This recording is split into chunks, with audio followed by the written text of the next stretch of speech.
अगर आपको किसी भी किस्म का कोई क्वेश्चन या कोई क्यूरी हो तो आप हमें कमेंट सेक्शन में बता सकते हैं। हम कोशिश करेंगे आपकी उस क्वेरी को in the form of video जो है हम बताएं। जैसे कि अभी जिस टॉपिक पे मैं बात करने लगी हूँ ये हमें क्यूरीज़ में आया था कि हम टाइप 1 के पेशेंट्स के जो लाइफस्टाइल है या उनकी जो ईटिंग हैबिट्स हैं उसके ऊपर एक वीडियो बना के शेयर करें। जैसे कि आप सबको पता है टाइप 1 के जो बच्चे हैं मोस्टली टाइप 1 जो है वो अब तो किसी भी एज में आ सकती है, लेकिन पहले से ये था कि टाइप 1 के पेशेंट्स ज़्यादातर बच्चे होते हैं और बच्चों में डायबिटीज़ को कंट्रोल करना सबसे ज़्यादा इम्पॉर्टेंट है।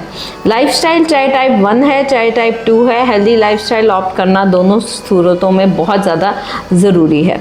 तो आपके जो टाइप 1 के बच्चे हैं या टाइप 1 या टाइप 2 में मेन डिफरेंस ये है कि आपका टाइप 1 ऑटो इम्यून डिजीज़ है और आपका लबलबा जो है वो इंसुलिन प्रोड्यूस नहीं कर रहा, तो आपको इंसुलिन जो है वो इंजेक्ट करनी है।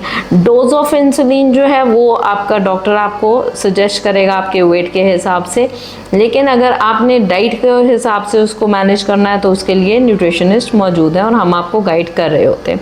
अब थोड़ा सा आ जाती हूँ कि क्या खाना चाहिए क्या नहीं खाना चाहिए। बेसिकली अगर देखा जाए तो हम टाइप 1 के बच्चों को कुछ भी खाने से मना नहीं करते क्योंकि दे आर इंसुलिन डिपेंडेंट, तो जो भी वो खा रहे हैं उसको वो मैनेज कर सकते हैं विद देयर इंसुलिन यूनिट। लेकिन इसका ये मतलब हरगिज़ नहीं है कि वो इंसुलिन के यूनिट्स जो हैं वो अपने वेट के हिसाब से भी ज़्यादा लगाते जाएंगे और वो बद परहेज़ी करते जाएंगे।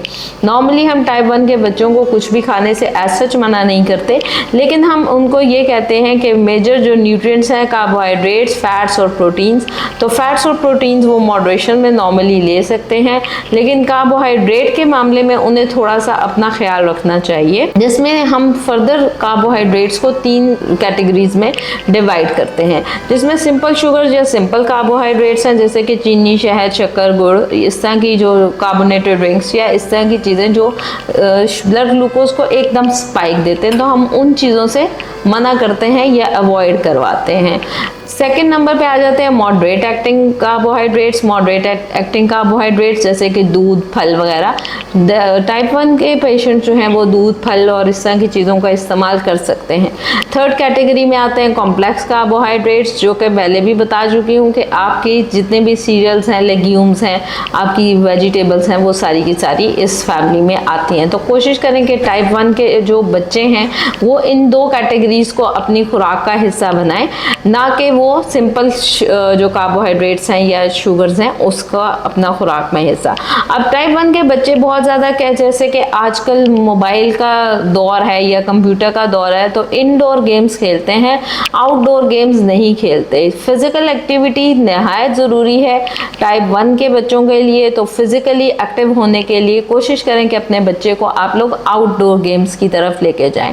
जितना अच्छा वो खेलेंगे और जितना अच्छा उनकी फिज़िकल एक्टिविटी होगी वो उतना उनकी सेहत के लिए अच्छा है। छोटे बच्चों को आप स्विमिंग करवा सकते हैं, उनको रनिंग, जॉगिंग, सिंपल वॉक करवा सकते हैं, और जो नॉर्मल आउटडोर गेम्स जिसके फुटबॉल, बैट बॉल, बैडमिंटन, इस तरह की जितनी भी गेम्स हैं वो आप इस मतलब यूज़ करवा सकते हैं। अच्छी नींद बेहतरीन होनी चाहिए, स्ट्रेस बच्चों के अंदर नहीं होना चाहिए।